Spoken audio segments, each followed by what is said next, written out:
أنا العبد الذي كسب الذنوب وصدته الأماني أن يتوب.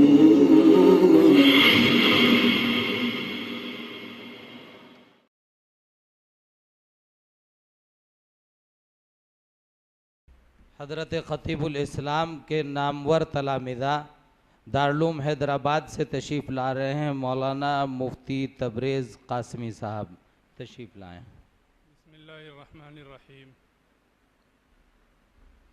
تلخیص مقالہ سے پہلے ایک شعر عرض کرنے کو جی چاہتا ہے جو حضرت خطیب الاسلام مولانا محمد سالم صاحب قاسمی رحمۃ اللہ علیہ کی ہماگیر شخصیت کا عکاس اور غماز ہے. مقبول جو ہوں شاذ ہیں قابل تو بہت ہیں. مقبول جو ہوں شاذ ہیں قابل تو بہت ہیں آئینہ کے مانند کم دل تو بہت ہیں. حضرت خطیب الاسلام کے نامور تلامذہ اس مقالے کے صفحات تقریباً 21 ہیں اور 4-5 حصوں پر اس کو تقسیم کیا جا سکتا ہے. پہلے حصے میں نے یہ کوشش کی ہے کہ قارئین کو یہ بتایا جائے کہ نامور تلامذہ کی ناموری کی بنیادی وجہ کیا ہو سکتی ہے.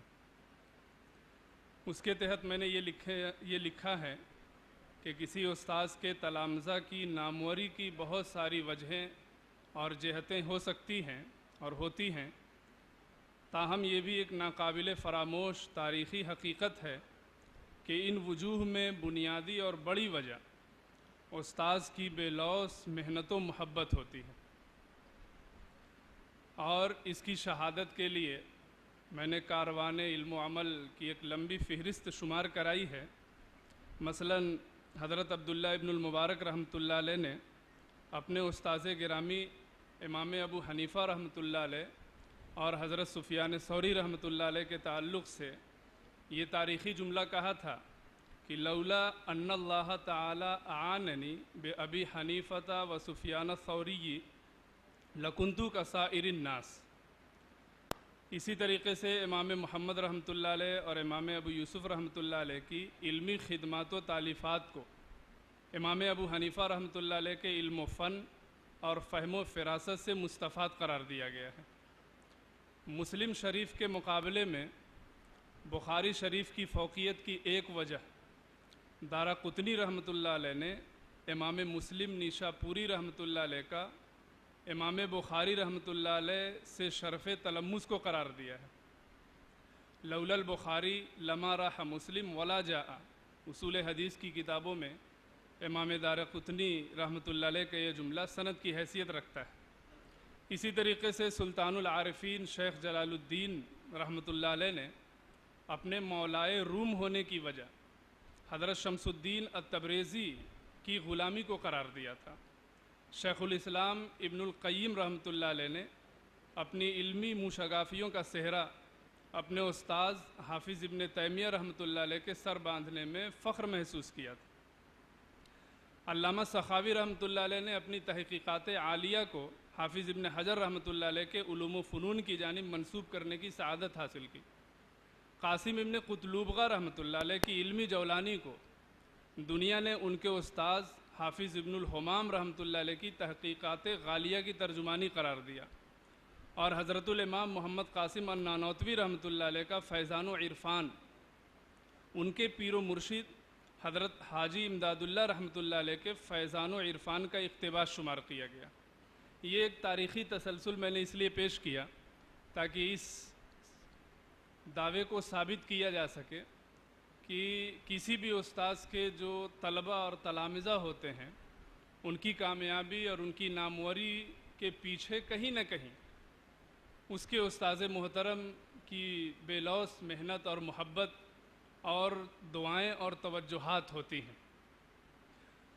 دنیا کے اندر حضرت مولانا محمد سالم رحمۃ اللہ علیہ کے بے شمار تلامذہ ہیں اور طلبہ ہیں، ان میں کچھ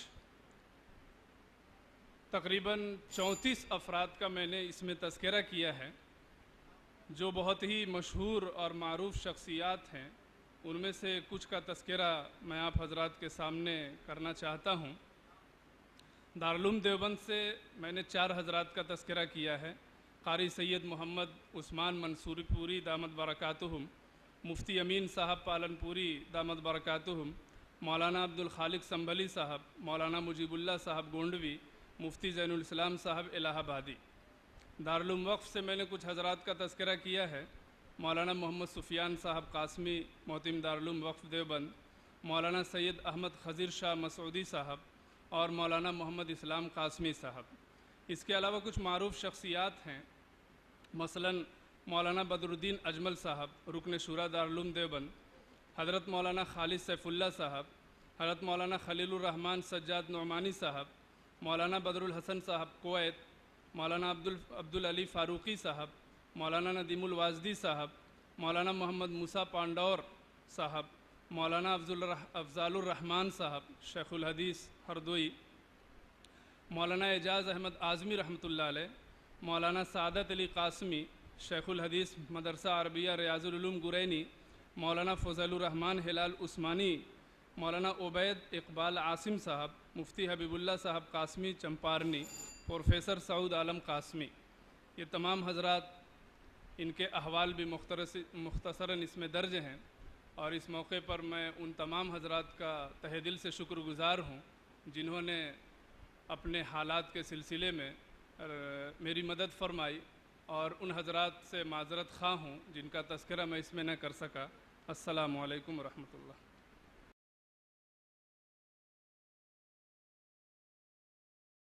أنا العبد الذي كسب الذنوب